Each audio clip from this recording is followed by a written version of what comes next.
happy, it's your boy, Mr. CJU, with it do back with another video. Hey, this another podcast special, and I got my guest with me today, dog. I'm really happy. My boy Brian in the building, the credit union captain. You know what I'm saying? Hey, look, this guy been down with CJU for years. He was one of my first mentees when I very first started my mentorship program. Bro jumped in head first, got in there, studied, learned the credit game, got himself access to credit, and I got to watch him just help so many people, you know, get access to credit. Then he started specializing into credit unions, like bringing me game. Then he jumped into consumer law. Bro went crazy, and now he finna give y'all that sauce, you know what I'm saying, from his words. Brian, first of all, how you feeling, man? Hey, man, I'm feeling good, man. Yeah, I'm in Miami, you know. The city is different than Orlando.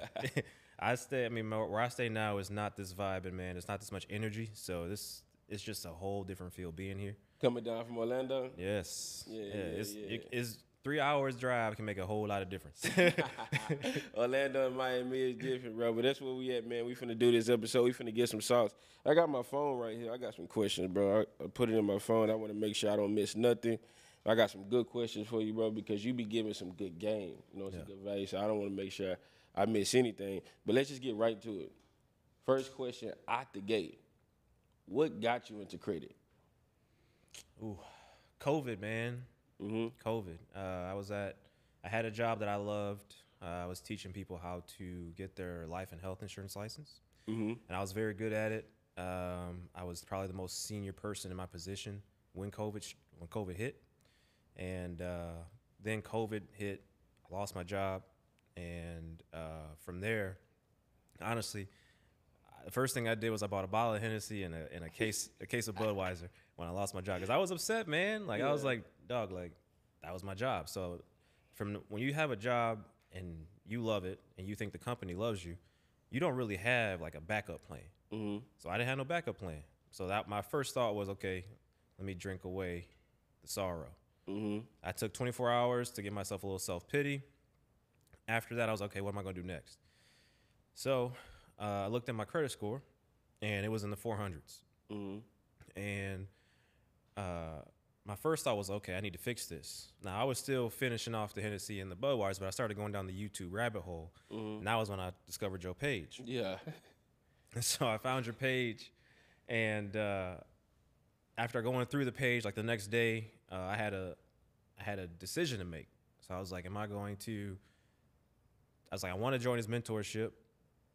I need to fix my credit, but I only have one more check coming in because I got to let go. And so my last check that I had coming in from the company, I used to buy the mentorship. And so from there, man, I had no choice but to study. So I spent every minute that I could studying the game. I studied every video that you made, and then from that, I went down a different rabbit hole of finding out credit unions and stuff like that. But what really got me started, man, was the pandemic, as they say, right? And from there, man, it's been a game changer. It's been a game changer, bro. I'm glad you shared that story and came out the gate, because you know, when I was doing coaching calls and when people discovered me in 2020, I talked. Remember, I first told you that when we very first had a Zoom, I was like, "Hey, bro, when you was on Zoom, literally, I remember, bro, you had the bottle like right there. Yeah, damn near. It wasn't too far. I'm gonna share this. I'm gonna share this with y'all about me and Brian's relationship, because I remember like it was yesterday. Was it 4 or 5 years ago? 5 years ago, I was heavy too. I wasn't working out yet. So you booked the call with me first, and I remember you just told me that story you just said. Like you was like, "Hey," well, it wasn't a story then. It was really happening. That was life. And you was like, "Hey, bro, I watch your videos. You was very serious, bro. I watch," and that's why I always know who's gonna be really good mentees from the very beginning. You was very serious, and you wasn't just like even that excited to talk to me. You was more of like, "Hey, bro, I've been watching your YouTube. You got some good game. My life like fucked up right now. I lost my job and shit, and like, I need to get this done. Like, I'm not happy. I'm really unhappy with my life." And I was like, those make the best students, because you was open and honest with me immediately. That way I knew how to help you. You didn't try to sugarcoat it. Most people try to sugarcoat it. Don't tell me how bad their situation is. Bro, if you coming to me for help, tell me how fucked up it is so I can know how much I need to help you. That's what you did. And I was like, damn, bro, okay, you in that situation, but you here, and you was like, yeah, man, like whatever I got to do to get like really coached by you one-on-one, I'm down for that too. You was like, hey, whatever the price is, if it's too much with it, I'm gonna find it. Like you was that serious on the first phone call. Donated blood and plasma. Whatever I had to do, it did not matter. You was serious. I was serious. Now, let me make sure. Now, what did you think when you first seen my YouTube video? Like, what Boy, I was dying, bro. I was cracking up because I think the first video I saw was the Get Out the Mud blueprint, and so, bro, you had the shades on you in the hotel lobby, and you were right on that board, and I was like, man, like, my first thought was like, yo, like, if he can do it, I can do it. So I was like, let me reach out to him and just say, hey, I need some help. Like, that was it. And that's the biggest thing that, like, I want to tell everybody. Like, I get that society tries to make people feel bad for, like, having a low credit score, like losing your job, not having money. I get it. But you can't do it. Like, if you need help, you got to ask for help. And we're here to help. And that's the biggest message that, like, I try to tell everybody. Like, don't be ashamed of where you're at. I started with a 400 credit score. Right? If I can start with a 400 and get to the 700s and beyond, like, you can do it too. I'm no different than nobody else. I just put the time in. That's the point I'm getting at. You took action. I took action. You seen the YouTube. You seen the information you needed. You booked the call with me. But let's talk about, and I'm not just saying it's just for me, like just a live testimonial, but just like in general, how important is mentorships? It's like, very important. Was that money you spent on that mentorship with me, was it worth it? It was 100% worth it. And if you look back, well, I'll say ancient times now because we're in the 2000s, but if you look back in history, that is how people learned how to do anything. Back when they were welders, there was an apprenticeship and a mentor. There was no go to school, get a certification, and then come back. No, there was, here's the welder. Do you want to be one? Okay, you're his apprentice for what, 6 months to a year. Once you pass what he says is his test, and he thinks you're good enough to do it, then you move on. That's how it always used to work. Until schools and stuff were created, that's how everything worked. And so it made sense to me when I met you that, oh, here's my mentorship. Like, okay, he's gonna teach me the ropes. Like, that's all a mentorship is. Somebody's gonna teach you. You're buying their time. You're buying their time. If you don't want to spend all the time learning what they know, then buy their time so they can tell you what they know. That's fire, bro. That's fire game. You buying their time because time is like the most valuable thing. Yeah. And with that time, what you getting is you're buying their experience. Buying the experience, yeah. And inside that experience, you able to learn from all the mistakes they already made. Yep. And that's the most important thing too.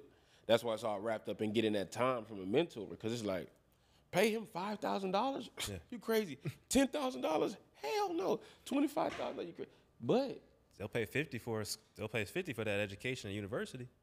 You no 50 problem. to 100,000 in university debt, no but it's problem. like, oh, I gotta pay him $10,000. That's a lot of money for him to mentor me.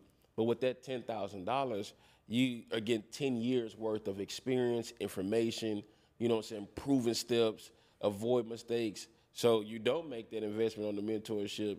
First of all, you're still gonna blow $10,000 falling on your face, making mistakes, burning through the cheap shit, little courses or just little ebooks. Yeah, those are good to get you where you need to go. But like if you're just trying to join everybody's cheapest, lowest program, that's the type of output you're gonna get, because your input is, let me find out who got the cheapest stuff.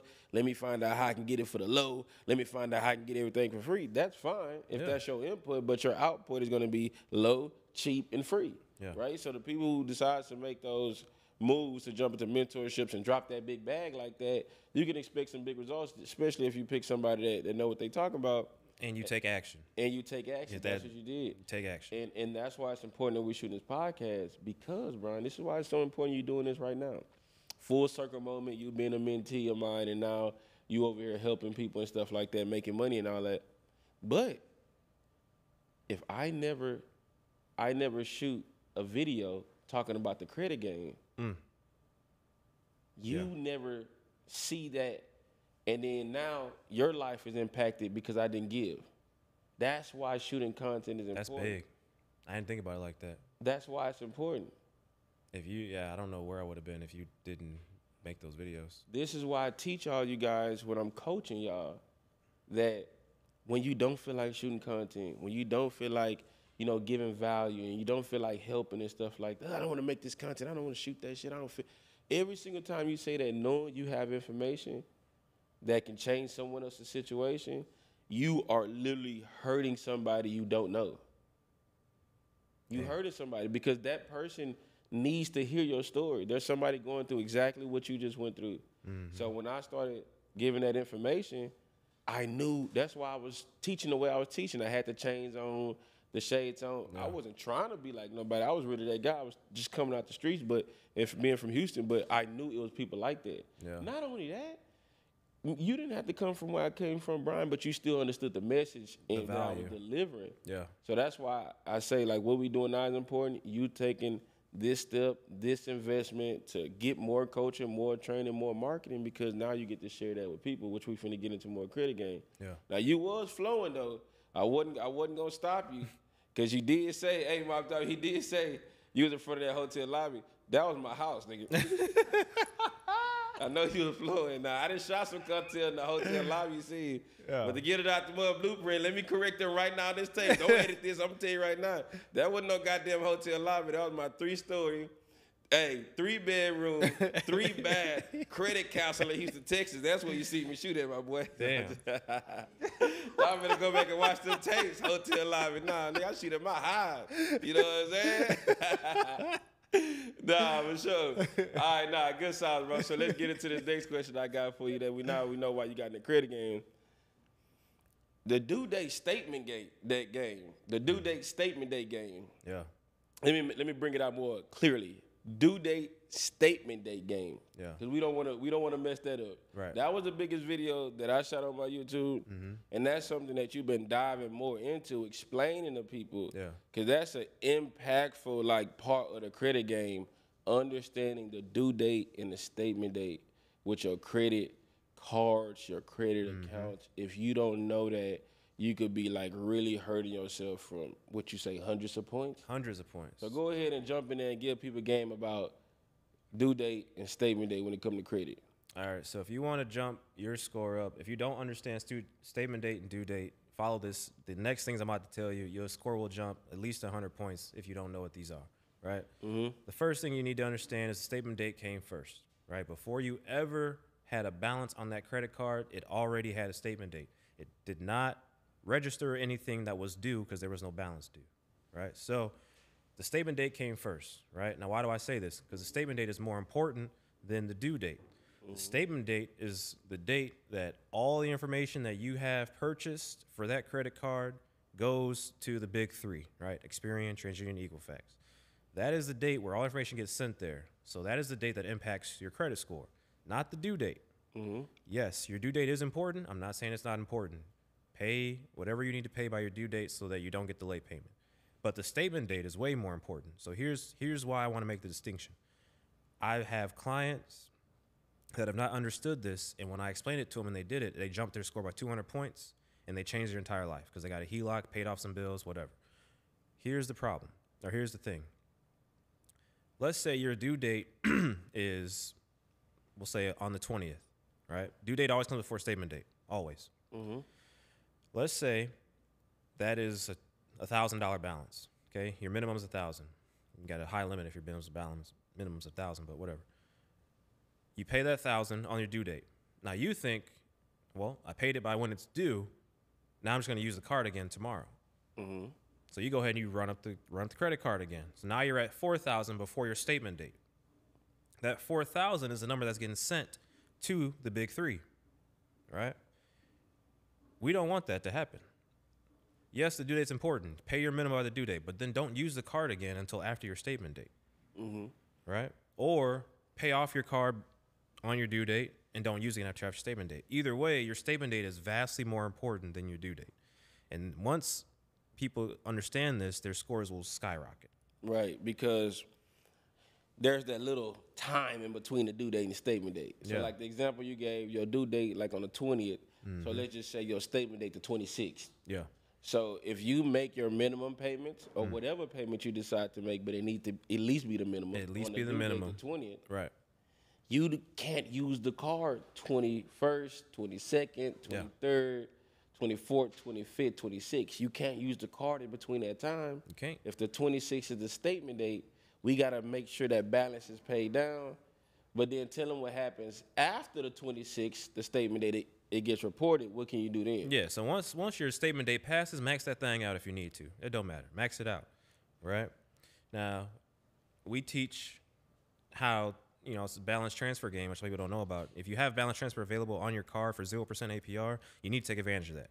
If you're not taking advantage of it, go ahead and DM me. I'll teach you how to do it. But if you're not utilizing the balance transfer feature, which is offered on the majority of credit cards for 0% APR, you need to be doing it. Here's a free tip. Set up your statement dates 14 days apart from each other. I'm going to leave it at that. You can DM me for the rest of the information. There you go. There you go. Because, if you go ahead and wait till the statement date, the balance paid off, you wait till the statement date, it gets reported. Yeah. Now it's getting reported to you. Sit down. When you said you can max it out if you need to, well, since the example we gave, the statement date is the 26th, if you wait, balance get reported low, but then you start using the credit card, well, now you got 30 days all the way until at least, the next statement day hit. Yeah. To where whatever you're using on that card, that's not getting reported. Nope. So all the debt that you're using, it's not being reported. Nobody can see it. Yeah. The reporting agencies can't see it. Other banks, they can't see that debt that you're actively using. Correct. But just when your next due date and your next statement date coming around, get it down. Right. And Once you get it down, wait till the statement date, do it all again. Right. And since we're on that topic, the interest rate, I know a lot of people had questions about this. You have a 60-day delay on your interest rate, okay? 60 days, right? So let's take the first example we used. Our due date's the 20th, statement date's the 26th. Let's say on the statement day we pay off everything on the 26th. Now, on the 27th, we run up a $5,000 charge, and that's what we don't use the card again for the rest of the month. Due date hits, passes. Remember, nothing's due because the due date the statement date hasn't passed yet, right? So we paid $5,000 on 27th. That whole month just went by. We haven't had a statement date pass again, so there's 0 for the due, okay? Once we get to the 26th again, now it generates a due date or a payment for your due date. Mm-hmm. There's still no interest charged yet. Nothing's charged yet, right?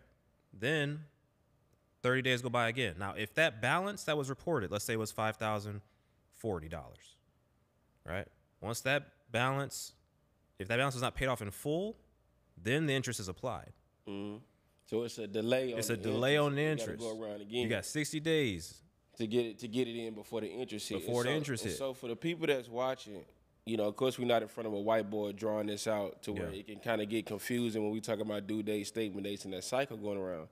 But this is why we just want to get this information right now for free on the podcast to where if you're interested in learning about the due date and the statement date with your own credit profile, this is why Brian's saying he's here to help you. And we're going to have all this information, description, stuff like that, because you really want one-on-one help when it comes to your credit.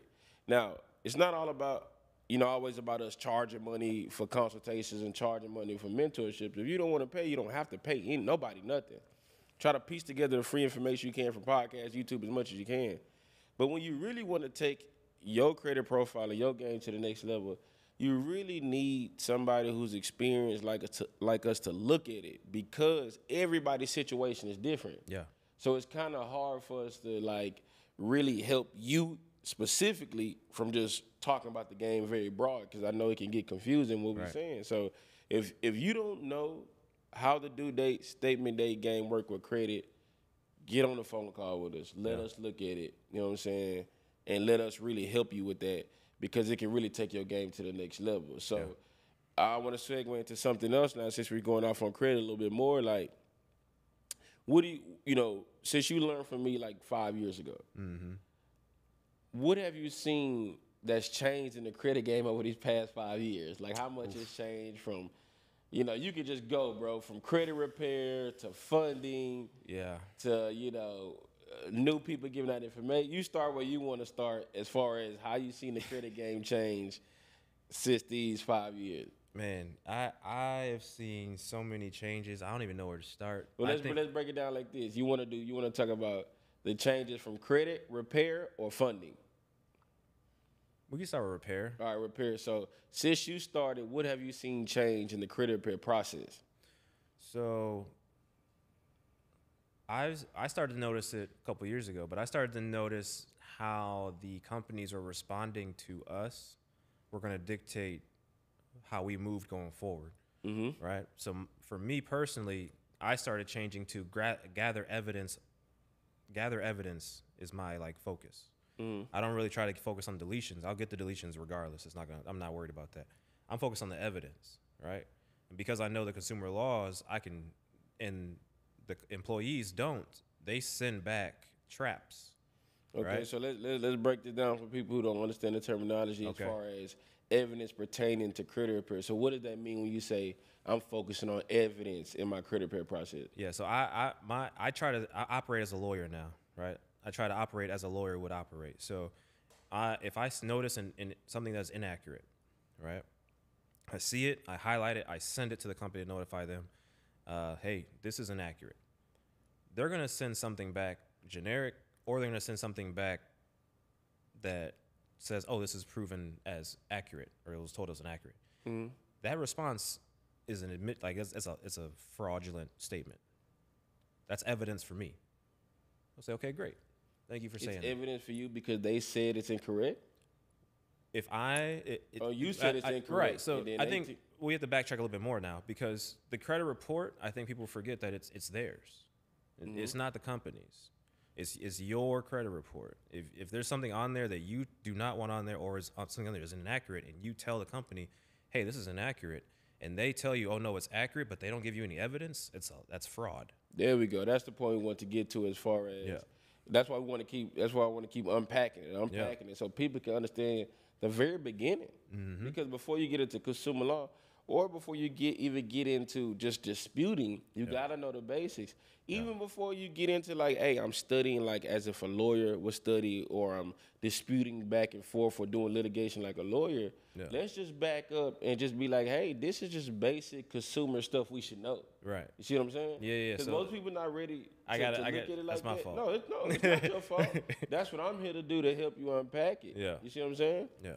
Because there are some people who's really studying consumer law like lawyers. Yeah. Like we've seen it. Like, damn, bro, you really studying the law. Yeah. Like you trying to pass the bar, but they're really just trying to learn dispute and litigation to the best of their ability, right? And that's what lawyers do. You hire them to do all that for you because you don't want to do it. Right. But there's information and books out there that anybody can study as a normal person, and just like you're studying like a lawyer would study, right? Right. Just studying information, and then you're going through the process like they do. But you got to go back to the basics. Yeah. So what you said was people need to understand. The credit report is theirs. Okay. And when you're looking at your credit report, you determine what you want on it as far as what's being reported as you deem accurate. Correct. Right? And if you say, hey, credit reporting agency, this particular thing right here is inaccurate on my credit report, I need you to remove that. Yep. And if they come back and tell you it's accurate, now we got an issue. Now we have proof of fraud. All right, now you got to break that down, because if you use the words like that, you know what I'm saying, now you got to break it down. Well, how are them people saying fraud if they saying like we reporting this? What you mean? Okay, perfect. So according to the FCRA, right, FCRA states that anything on a consumer's credit report must be accurate and verifiable. Okay, pause. No diddy. Break down FCRA.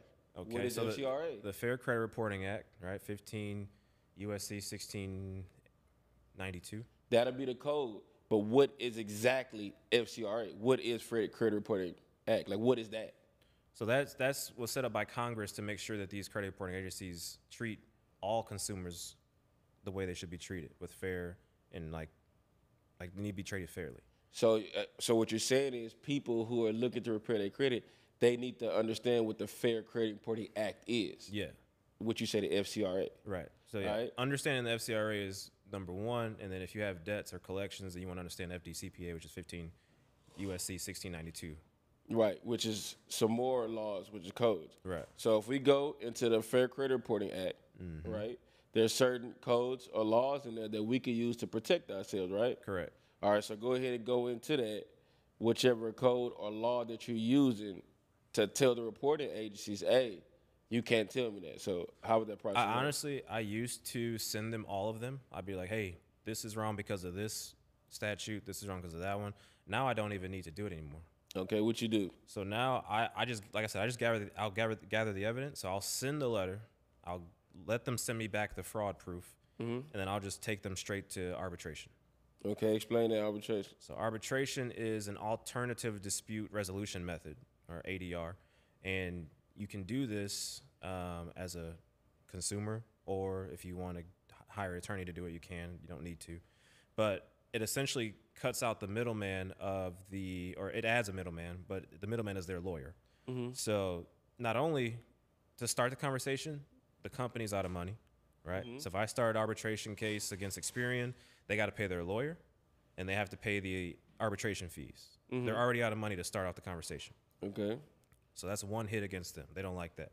So now they want the thing to go away because it's going to cost them more money the longer it drags on, because the lawyer is paid by the hour, right? So are you saying arbitration is saying you suing them? Is that what you're doing? No. You're basically just starting a process of them giving you proper information to prove their claim of why it's inaccurate? I'm adding a judge to the conversation to review the documentation to make a decision. Got you. But it's not a lawsuit in the as most people understand lawsuits. Like, it's not an episode of Suits going on. Yeah. You know, none of the conversation that I have during arbitration will get out into the public. Everything that happens in arbitration is behind closed doors. Got you. Right? So it's just a conversation. I can submit my evidence, which is always the proof of their fraud, and there really is no rebuttal from the lawyer, because the lawyer reads it and says, yeah, we that's fraud. We shouldn't have said that back. You see what I'm saying? Then once I add the statutes into the arbitration disagreement and the judge sees it, now the judge is like, okay, well, he has everything he needs. What do you have to show anything different? Gotcha. And what you mean by adding the statutes to the arbitration, you basically saying, according to the Fair Credit Reporting Act that the Congress put to protect us, right? They have something in there that says, hey, this is what I can use to protect myself. I'm going to add that with this arbitration, which brings the judge involved, saying this is my evidence against what they've done to me. And now you said the judge is going to look at them and be like, well, what y'all got? Right. And what do they usually have? They usually offer a settlement. so they don't have anything, because that's why I do it the way I do it now. And I didn't start there, right? So I started sending the way that everybody else started, right? We're going to do 3 rounds of letters. If they don't respond in 30 days, we send the next round of letters. That's my era. Right. But then the companies got smart and they started sending back, well, this doesn't look like you sent it. If it is you that sent it, let us know and give us a call. They want you to always call or do it an e-dispute, which is something that they can't track, right? I have paper trail if I send it via certified mail, and then you send it back. You send me back whatever you send me back. I have all my proof I need. If I do an online dispute, which don't do online disputes, right? If you do an online dispute, there's no way to track your paper trail. I don't care if you screenshot that you sent it, it doesn't matter, because you don't have the dispute in your hands. If I send a certified mail, I have what I sent them in the certified mail receipt. I have it shown when they received it, and so they can't say they never received it, and then their response also confirms they received it. Got you. And so that I use all of that. I'll send all that in my little arbitration packet, and I'll have a settlement within 10 days. Nice. Now, let's backtrack a little bit more, too. Like, I always date myself like the old school credit repair, because when I started doing credit repair back in my day, a few rounds. Oh, man. It was Section easy. 609 letters was the hottest thing on the block when I came up. I wish I was in that era, man. I was in the good era, meaning cleaning what up. I used to do. Hey, man, let's pull up your experience. We pull up your experience. We click on report to scores, credit reports, look at the accounts. These accounts in red. So we're just going to highlight that account, and then we're going to paste it to this dispute letter template. Then we're going to highlight the account number, paste it to the dispute letter template, line all that joint up, sign at the bottom, mail it up, send it out. Yeah. Couple days later, Gone. get a deletion. You know what I'm saying? That was the area I was in. So it was pretty cool. You remember that Credit Karma hiccup? Oh yeah, all that stuff, man. The hacks and stuff, man. And credit repair was easy for me because, again, I was doing it in 2016, 2017. This is before a lot of credit gurus and social media was as big as it was. So the credit reporting agencies wasn't even worried about the templates. They were like, oh, if somebody sent something in, like, take it off or something like that. It was really easy. But break this down too, because I was dealing with it back then, but as you was mentioning, the game got different over the years. The e-Oscar system, the automated system, right? Yeah. So break that down to people about the e-Oscar system and the automated responses you usually get when you're doing credit repair. Yeah, so the FTC did a study on all the big three, right? And you can find this online. That's tell them what the FTC is. Federal Trade Commission. So the Federal Trade Commission did a study on the big three, and they interviewed employees from Experian, Treasury, and Equifax, and it's on the FTC's website if you need to find it. We can also find a way to drop it in the link below. But e-Oscar system was created to make the employees' jobs a little bit easier, right? Now, the employees are paid based on how many cases they close throughout the day. They're not paid on how many disputes they accurately resolve. Okay, so there's the discrepancy. I think the frustration originally for me came from I send a letter that I know is factual and I know has everything it needs to have something removed, and I get some BS response that I know is just generic. They didn't read my letter. I'm getting frustrated because I'm thinking, well, what am I doing wrong? Everything on here is correct. Nothing on here is inaccurate. I have legal precedents for everything I'm saying. But they send it back with a generic answer. Okay, so then I found this study for the FTC, and I realized that these employees are not educated in credit. So if they're not educated in credit, why am I talking to them? There you go. So I stopped talking to them. I'll send them one letter, give me the fraud I want, and then I just go talk to the lawyers. Because the lawyers are going to cut through all the foolishness. They're going to send me my check. So basically, yeah. So again, when I was doing credit disputes, I was dealing with automated responses. They just weren't as heavy as they are now because so many people doing disputes. But yeah, again, the e-Oscar system is, like you said, just some automated. It's like a system of like codes, dispute codes that they have. So whatever you put on a dispute letter as a reason why you're disputing something in a credit report, you send it in. They send it through this automated system. The automated system spits out some type of code and says, just say this back to them, right, to make their job easier. I got two good questions for you coming up too. But first, tell them, what is the Federal Trade Commission? What is the FTC? So they are the governing body of the credit reporting agencies. So if anything goes wrong, and let's say a majority of consumers are harmed, the FTC steps in and they take legal action against the big three.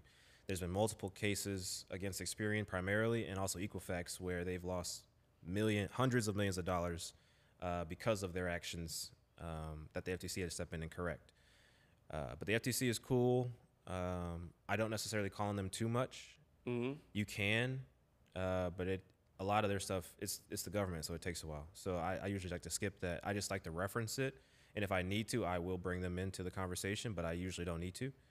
But the FTC it's good for the big things, like the Equifax got hacked recently. I want to say as early as 2022, 2021. And they had to settle like a $500 million lawsuit. I think it was 561 maybe. And the FTC was a big part of that. But relying on them for your removals probably won't. Let me ask you this. What about the CFPB? Do you deal with them at all? So CFPB used to be popping. Now, if you do your research into the CFPB, you'll realize who owns them, and that'll kind of change why you would not really care to go to them so much. All right, perfect. So go ahead and break down to them real quick. What is the CFPB? All right, so the CFPB is the Consumer Financial Protection Bureau. And a couple years ago, we used to go to them if our first 2 rounds or 3 rounds were not getting the items deleted. The CFPB would step in and they would review our evidence, and then they would talk to the big three and get our item removed. However, they stopped kind of getting results, and because of that, more people started to research who owns them. And once you realize who owns the CFPB, you start to realize that, okay, it's not really in your favor. So who owns them? Isn't the government? I thought CFPB it's the government, but okay, so it's not so much who owns them as much as it is they will take, let's say you and I both have Bank of America. We both complain to CFPB about Bank of America. So do 98 other people. Now the CFPB has 100 people in 100 cases that they can take to court to sue Bank of America. So they're gonna just take that, take the check, and you'll eventually get your deletion later. Yeah. So that's what the CFPB started doing, because some people started sending in all the complaints. They just started stacking them up. Once they had enough for a class action, that's all they started doing was class action. Got you. All right, before we get out of here, man, we got to give them some really good sauce, though. We got to give them some good sauce. You know how we do it. This is CJU way, you know what I'm saying? And you, a student of it that's taking off, you know what I'm saying, doing your 6 figures plus now, you're going to, you know, really make millions of dollars helping people, you know, learn this information about consumer laws and credit repair and how they can take care of their self-report. So what I want you to do is give people some sauce. Okay. And what I mean by that is an example. Let's go through a real-life example of a dispute process, because this will really help people. Now, the reason why you want to get this for free and get this out there on this video right now, because let somebody take this information and help themselves, bro, because you're going to make an impact on their life just like I did on my YouTube with you. Yeah. But this is your opportunity to do that right now. And not only that, bro, if they take this information from you and not able to do it, meaning they need some implementation, I mean, I need somebody to help me execute this, it was because the information you gave them that led them to you to where you can now go provide that and help them. Okay. Right? Whether they want to pay for it, whether you want to give it to them free, doesn't matter, as long as you're helping people, bro. Because you're going to get paid, you know, by God, universe, and everything that's going to come your way from just helping people. So money's never going to be an issue when you're giving value and helping people. Yeah. So what I want you to do right now is break down a dispute process of how you would do it, and you've been touching on this podcast. So let's start from the beginning. Somebody's watching this video right now.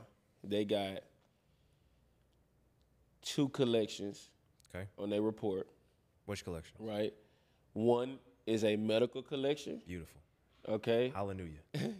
The other one is a collection that came from a credit card that was charged off, right? Okay. And so they're trying to get these 2 collections off.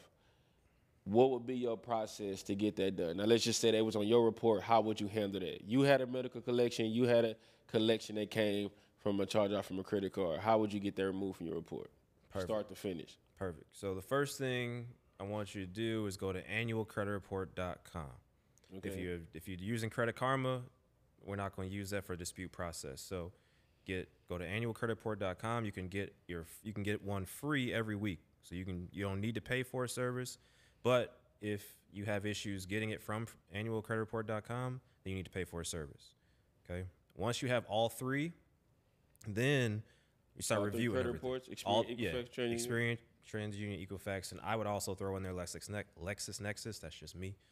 But once you have all 3 of those, then you review it, right? You want to make sure you highlight anything that's inaccurate. Okay, so if we only have 2 collections, a medical one and a credit card one, we'll say that's Jefferson Capital, whatever. I'm gonna send 2 letters. I'm gonna send 1 letter. I used to send letters to the big 3. I stopped doing that because I got tired of the generic responses. Okay. So I send them directly to the companies now. Okay. So I'm gonna send 1 to. If it's a medical collection, it's not the medical company. So I'm gonna send it straight to the medical collection company. I'm gonna let them know straight off the bat that medical collections are no longer allowed to be on credit reports. Right? It's just not, especially if it's under $500, it shouldn't be on there. Okay. Right? So if it is on there, I say great. This needs to be removed from the account. Failure to remove it will be constituted as fraud or harassment, whatever you want to use, one of those key words there. I don't have a generic template. I'd type it in the moment. And I know that takes longer for me, and some people would rather have it just have it, delete and enter, but then that's how they catch on to the person, and they'll start adding that kind of template format to their automatic generic responses. Gotcha. So I type most of mine, I'll use them for like a 2-week run, and then I'll just retype a new one, and I'll change the font. I'll change how it's like positioned. So sometimes my words are all on the left. Sometimes they're in the middle. Sometimes, they're however you want to switch it up. Basically, you just mixing up the letters, not using the same words, the same thing, so they don't catch on to it. Correct. Because I don't want my template to get flagged as one of those, templates that's, this is a frivolous. Frivolous, nothing like that. So I keep switching my stuff. I keep it fresh. So the medical collection, that I usually never have an issue with that. Jefferson Capital, if they're the ones that we're dealing with, I'll send their letter to their HQ. Now, Jefferson Capital has an email. I don't mean to cut you off. Them and that other one, a lot of people had that, what is it, LV in it? Midland. Midland, Yeah. Midland, and the other one LVN something. It's like the same that. company. They're the same ones. Yeah. Okay, Midland and Jefferson County. So what they do is they Midland buys it and then they'll transfer it to LVNV funding. There you go. And that's what they do. And so when you send a dispute letter to LVNV funding, you just don't get a response because it's just a holding company. Gotcha. So you got to send it to Midland. Gotcha. Okay. And then that's how you kind of get traction on that one. So let's make sure they stand with us. They pull up their credit report. You get them to pull their credit report. Yep. Once they get their credit report, they need to highlight the inaccuracies. And then what you do is you go get letters that you make that goes directly to the collection company. So if I'm being picky, I would prefer that you get a tri-merged account. And so what that means is there's multiple ones that have it. Identity IQ has it. My Score IQ, something like that, because it has all of the accounts right next to each other. Makes it very easy to just highlight the inaccuracies. Gotcha. 9 times out of 10, they're not the same across the board from Experian, TransUnion, and Equifax. The FCRA states in the very first introductory page, everything has to be accurate. Okay, and in the description on this video, we'll put the links to each one of those reporting agents that they can go to. Yep. And we'll give them everything. FTC, Cornell, CFPB, we'll give them CornellLaw.com. in the description. We'll give them that. So boom. So you say they need to get a report. They highlight all the inaccuracies. Highlight the inaccuracies. Then you get the letter. And now, what do you need to put on the letter? Here's why you highlight. Okay. So there's no confusion. Okay. Just eliminate any option. Like, oh, if you send them a letter, no highlights, our attention spans are short as humans right now, especially with all the stuff we got going on. So if we highlight it, they can't say they missed it. So you sending in the credit report with the highlight on it too? I will send the screenshot of the tri-merged account with all 3 of the accounts on there, and I highlight each one that doesn't match, and I say, this is inaccurate, remove it. So you taking that credit report with the highlighted inaccuracies with an additional letter of you explaining it? I make the letter, and behind the letter, I put that on there. Cool. So the credit report is highlighted with inaccuracies, tri-merged by all 3. Yep. Then you finna bring out another letter that you finna type up with the actual disputes. Yeah. Now, what needs to be on there? Your name, address. What do you put all on there? What do you put on these letters? So the header down to the dispute. So from what I do on mine now, I just put the first name. Okay. And if there's an account number, I'll put the account number. They don't need my address. They don't need your address. If they're allowed to have this account legally, they should have that already. So why do I need to put it on here? So just name, the account, and the account number. Because what else do you need? Not even the account name, just the account number? No, what else you need? What about date? You put a date on the dispute letter? No, because I know when they received it. It's sent certified mail. Well, I don't need a date on there. So you pretty much creating your letter to like, I'm not giving y'all any extra stuff. What I'm saying is, this is my name. Yeah. This is the account that's inaccurate. Bro, what if they never had your address and you just gave it to them? Give me some. That's what I'm saying. Because remember, some people never get a collection letter in the mail. It's only on their credit report. They never receive a letter. So if you're just going to send them a letter with your name and your address, now they got your address. Now they can send somebody to your house when they file a lawsuit to collect that debt. You gave them the keys they need. But you know how the game is. They came from a lot of mock old courses, a lot of old game templates that saying put name. My days was name, date, and that's address. If you're messing with the big three, social and stuff like, I used to have to give them everything. If you're messing with the big 3, that is 100% accurate. They will ask you for all of that. If you're messing, like I said, I just send it straight to the collection company. Just that old Brian, his own sauce. Yeah, send it straight to the collection company. There we go. All right, so let's get into it. Let me get back on track. So you got the dispute letter. Yep. You just put your name on it. Name, account number. The account number, and then now you finna state and then what you want happen with that account number. No, after that, I put all their information. So I will put, I'm putting everything on there, so they have no confusion. Yeah. I want their business name, the business address, the HQ address, and I want the CEO. And I want the customer relations manager's names on there. Attention to. Right? Now, one of my favorite letters I ever received, I sent this to Innovis. Innovis is another credit reporting agency. It's number 5 if you count in order of importance. But Innovis, I sent the letter to Innovis, and I said, please send this letter to whoever's in charge of having items removed. They forwarded it to the person, but they CC'd me on accident. So they gave me that person's name and email address on accident. Boy, I cleaned up so many Innovis reports after that because I just sent everything to him. So that's why I'm like, this is the way to go. Dang, I'm trying to stay on track here because it's something now we getting real good, man. So look, like we gotta let the people know when they be scared of Innovis, LexisNexis, Experian, Equifax, Evenly Collection. They think these big bad companies like government agencies and stuff. These just companies. They just with companies. Employees they be messing up too. With employees that don't know what they're doing. They just working in the They just working. They just want to get paid. So if you know this information, we telling them, you gonna more than likely get this stuff resolved and get handled. Exactly. All right, so let's go back to the letter. You said you put all the information on everything, bro. I want the CEO's name on there. I want the consumer relations manager on there, and I put attention to. Okay. Once I get into that, my letter is actually very short. Okay. Because the attention to is going to the people in charge. Right? If you're the employee, are you not going to make sure that person sees this letter? You're going to make sure they see it. Okay. Because now if they don't see it, and now I'm taking them to court, the employee is A, going to get fired. But B, that person's on the hot seat. Why did you not respond to this person? Why did you not take care of this before it got to this point? So this how you making sure? Yeah, I'm playing the game on multiple levels. I'm playing up the psychology aspect is what I'm hitting on. Yeah, and you just doing it like how it's supposed to be done too. Yeah, right. So now you got the account numbers down there. After you put the information, you got the account number, and then what are you saying with the account number? So for the collection, let's say it's Jefferson Capital. So I'll put Jefferson Capital CEO on there, and underneath it, I'll say the below referenced account is inaccurate. It needs to be removed. You have 30 days to respond to this letter as this is being sent certified mail. It will be signed for, and I will know in 30 days from that time if there's no response given or no action taken. We will take steps or govern ourselves accordingly. And that's it. It's simple. It's one page. I don't even have 2-page documents ever. Boom. Simple. Straight to the point. What's usually the response right after that? Usually the response is done in less than 10 days. My quickest letter removal it was sent out on Friday certified mail. They received it Wednesday of the following week, deleted by Friday of that week. And the letter came in like a week later, and it said, "Oh, we apologize for the inconvenience. We have to remove this account. We can't find the associated account, whatever the case is."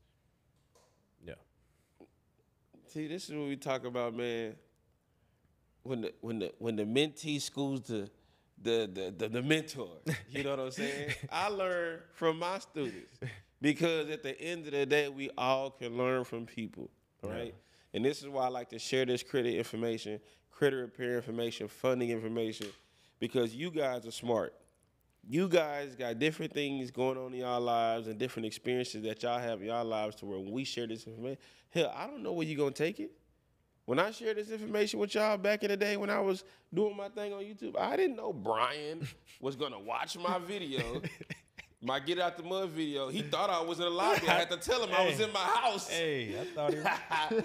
Brian watching my video, said, this dude here dropping sauce, join, boom, look at him now. Now you schooling me. Now you giving me game, you know what I'm saying, on consumer law, like, which now you're going to allow me to impact more CJU people like what you're doing now, impact my community, which is going to lead to you building your own community, you building your own brand. I learned this from CJ, but I'm going to go to Brian to learn how to really clean my credit report. Yeah. CJ got the old game. Brian got the new game, right? Brian got that credit repair sauce that's helping me really do this on my own, protecting my information, really getting stuff removed. You know what I'm saying? Like, what you're doing is really powerful, bro. And that's why I'm so glad to have you back with me. We finna start working a lot more in person because this is powerful what you saying, bro. Yeah. Like, you just flat out study, right? That's it. I studied. And I want to say this, too. I think in our space, there is a crab in a bucket mentality. I think a lot of the people who have credit repair companies fear that they're going to run out of people. And so they try to shoot each other down, right? And I see it a lot all the time. We attack each other, and I don't think we need to do that. Okay. It's just because just because your way may work for you doesn't mean it's the only way. My way may work for me. It's not the only way. I have no problems with any other methods that y'all do, as long as they're legal, right? I just don't vibe with the people who do stuff illegal. I just don't like that because it gives the rep, it gives the credit industry a bad a bad name. So as long as, like, look, however you get it removed, cool. But just don't make, like, that one. What was that one chick that got arrested? She was doing some crazy stuff. Yeah, it's a bunch of them out there. Yeah, man. It was just loud and wrong on there, just teaching illegal stuff. We don't want to do that. All right, we're going to fire off real quick, man. I got like 3-4 minutes, so I keep looking at my phone because I don't want to miss these good questions, bro. You give us some sauce. Hey, you guys that are still watching this video, you know, right now, or still listening in, like, on YouTube right now, like, comment right now if y'all need a part 2 of Brian. Like, if y'all need me to do a whole nother part 2 with him, if we need a whole nother hour. And then put in the comments section what type of questions y'all want me to ask him about credit repair and consumer loan repair and stuff. I just gave some examples out of my head, but if y'all need another episode of this part 2, just going over credit repair and consumer law, I will do that for y'all. Let me know. So, Brian, I want you to fire off some quick answers here that I got. I want to wrap up some more real quick. You went in on credit repair, how you get stuff removed and stuff like that. But you know we call you the credit union captain, too. I just want to throw this question in there. Give somebody some game real quick, if you can, in like 2 minutes on the importance of just rocking with credit unions. Yeah, so a lot of people don't understand credit unions or Vantage Score, okay? So let's start from the top. FICO Score is created by a company, Fair Isaac Incorporated Company, right? It's a different company. They go to the big 3 to report stuff, okay?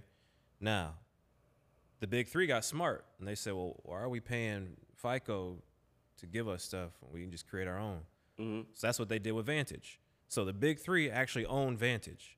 And so what you talking about the Experian, Equifax, and TransUnion? Yeah. So when I say the big 3, I mean Experian, TransUnion, Equifax. And they own Vantage. What is Vantage? They own Vantage scoring, the scoring model. Okay. So FICO is a scoring model, and Vantage is a scoring model. They're 2 peas of the same pod, I guess you could say, right? But they're scored a little bit differently. But you can also get credit with each one, so it doesn't matter anymore. You used to only get credit with FICO, right?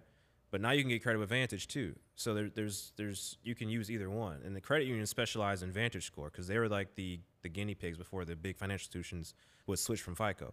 Okay. So I have a lot of clients that get funding with their Vantage scores. Vantage 3 is very popular. DCU is one that uses Vantage. Okay. They don't pull FICO. Even Navy Federal. They do Vantage for some. So you basically saying people can get down with credit unions because credit unions operate on a different scoring model. They have a different scoring model. Yeah, you can get down with Vantage Score all day. Credit unions are actually easier to get funding from than the traditional banks because of how the scoring model is set up. See, we got to do another episode, bro. You got to break that down for the people, bro. You know what I'm saying? So. All right, before we get out of here, y'all, I mean, it's a lot of sauce, man, and I don't want y'all to get lost and give too much away episode. If y'all want us to do another, let us know. Because, Brian, I'm telling y'all, he coming with full head of steam on this credit game. He's really going to help y'all repair credit and get capital. So give some more sauce when you get out of here. Give people one credit union that they should take a look at from each of the big 3. One from Experian, one from Equifax, and one from TransUnion. Give them any credit union they think they should look at that'll help them get some funding. All right, so First Tech Credit Union with Experian for sure all day. They give out massive limits. They're based out of California. You will have to go ahead and buy, I think it's their $5 membership fee to like their Aqua Life or something. But First Tech is dope. Their personal products are better than their business products from what I've seen thus far. That could change at any time. Everything I say is subject to change. Just throw that out there as well. For TransUnion, Navy Federal for sure, obviously the OG. Please treat Navy Federal with respect. That's all I'm gonna say on that. And then Equifax is DCU for sure. That was my first credit union that I tapped, and that was a 25-piece. Digital Federal? Yeah, Digital Federal. They're out of Maryland, and for them, or no, that's SECU Maryland. That's out of Maryland. The Digital Federal, they up there too. I think they northeast. Yeah, I think they up there too. But either way, for DCU, you have to spend. I think you have to buy something like for their wildlife too. Some for most credit unions, they want like a membership buy-in. It's like a $5. Donate to this or donate to that. You can write off on your taxes, so it's not a big deal. Just do it and be done with it, and then get your money and move on. But those are my favorite 3 to suggest to people for sure. First Tech, DCU, Navy Fed. Navy Fed. So basically what people can look forward to if they tap in with you, Yeah. want to work and learn from you. You can teach them how to clean up. First of all, I shouldn't even say just clean up the credit. First of all, you can teach them to understand the information. Well, I can teach them how to make money off their credit report. Just by Just by understanding their credit report. yeah, by them people having to pay you for incorrect stuff. For them trying to fraudulently make you out to be something you're not. Got you. So if people want to work with you, one, you would teach them to understand all the proper laws, the codes, the basic information, like the terminology that they need to know. Right. Then you would teach them how to implement that knowledge into actual dispute methods that they can use to repair stuff off their credit, but also make money while doing that if them people don't comply. Right. Then once you help them get their credit cleaned up, then you would tell them about the best, because I know you have a large list of credit unions. I got like, you have like 176, I think, last time I checked. Yeah, credit unions that you know about that you that actively I've study. personally called and asked these questions of, yes. Like this guy has really done like a real credit union study, right? So you can help these people with all that, cleaning up their credit, and then after that you can show them the best credit unions that they can go to that report to each credit reporting agency to get access to capital, and then from there they can use that money to change their life. Use that money, change their life, and then that's not even talking about the business fund and stuff. That's just a whole nother game. We're gonna a whole nother game. So we gotta get ready to get out of here, Brian. We'll read the comments and see if we need to do a part 2 to give them, some more sauce. Before we get out of here, go ahead and tell the people where they can reach out to you. Yeah. What's the best way to get at you? To where if they want to ask you some questions, like if they want to book a call with you, if they want you to help them with the consumer law and credit union game, how could these people, reach out to you? Yeah, so if you have any questions or need help with anything, just hit me up, Credit Union Captain on IG.